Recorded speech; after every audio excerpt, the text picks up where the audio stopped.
Hi, so tonight I thought I'd do something really different. So this is what I'm calling take a breath, forget about the C word for 10 minutes. And what I thought I'd do is read you my very first children's short story. There is a story behind this one, but I'll tell you at the end rather than at the beginning.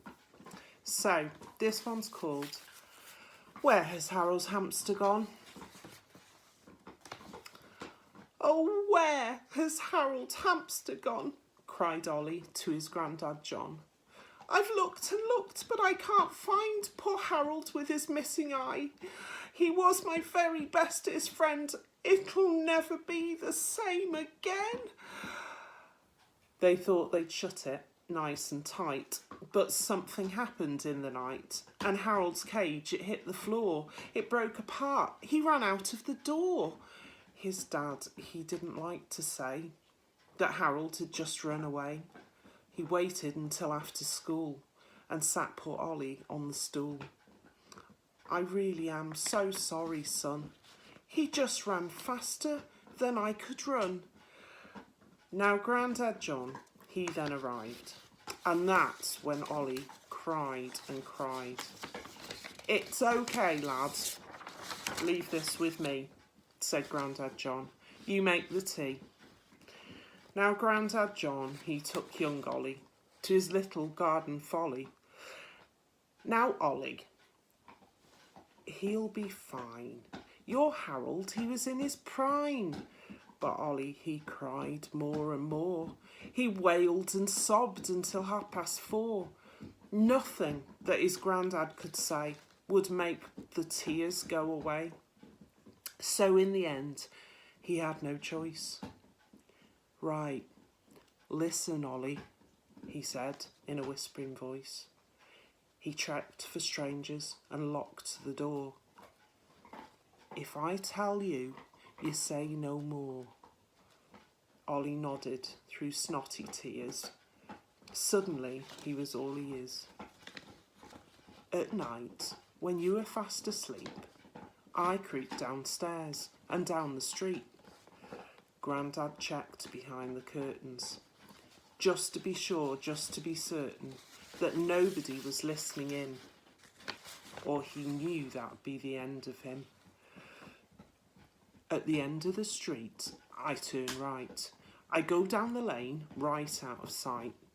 On reaching that old rusty stile, I know by then I've gone 1/2 mile.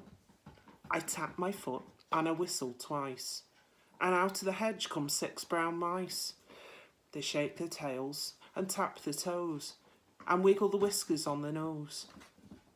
A big crack opens in the floor, and suddenly there appears a door.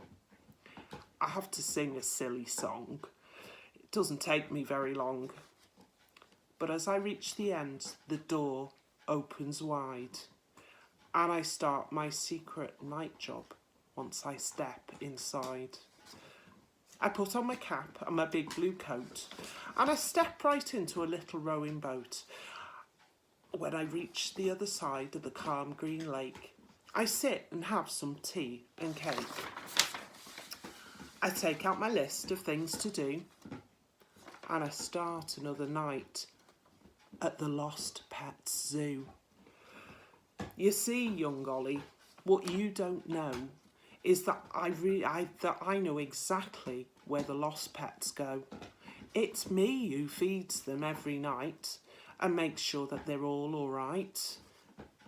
Harold checked in yesterday. I knew it was him, but I didn't like to say. He moved in with his Auntie Flo. She arrived with us a year ago. They have the poshest penthouse suite and the finest sunflower seeds to eat, fresh grapes and fruit whenever they like, and the softest beds to sleep on at night. "Can I see him, Grandad John?"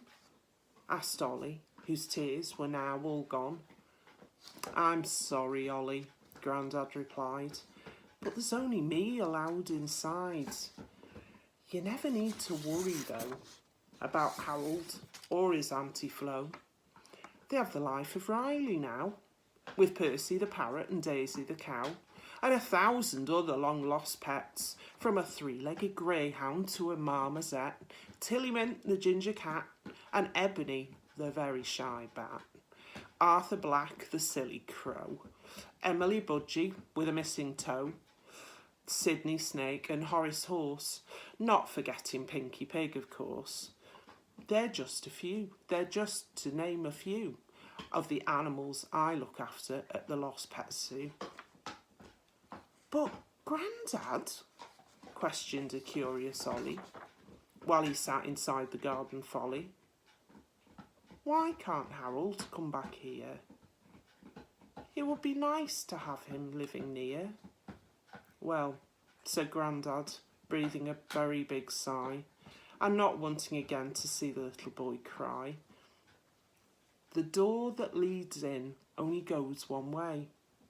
Quite why that happens, I can't say. But that's just the way things are, I suppose. Once they're in, the doors are closed. But it's the happiest place any pet could be. If I could take you there, you'd see. Now, not another word about what's been said. I'll be looking after Harold when you're in bed, and all the other animals that lose their way and really need a lovely, safe place to stay. Ollie went back with Grandad John, all smiles now, and tears all gone. His bestest friend was now in paradise, with Grandad John and 6 brown mice. Now this must stay between me and you, about all the long-lost pets at the Lost Pets Zoo. So that was my first short story, and I actually, from that, I have a full-length children's book about the Lost Pets Zoo, which is actually available on Amazon. So the story behind this is that when I was a kid, and I would have been about, 8 or 9, I suppose. My little brother, who'd have been about 5 or 6, my mum and dad were divorced, and my mum, we didn't have a lot of money, but my mum decided one day to do a special day trip with me and my brother to go all the way to London from North Wales. And she'd always wanted to go to Harrods. So we went into Harrods, and this amazing big shop with these huge, great escalators. But the one thing that our family always had was this love of animals. And Harrods, certainly at that point, had this amazing pet shop with 1 trillion different types of animals in it. But the only thing we could afford was a hamster. And so we ended up buying this little grey, long-haired hamster, and we called him Harold.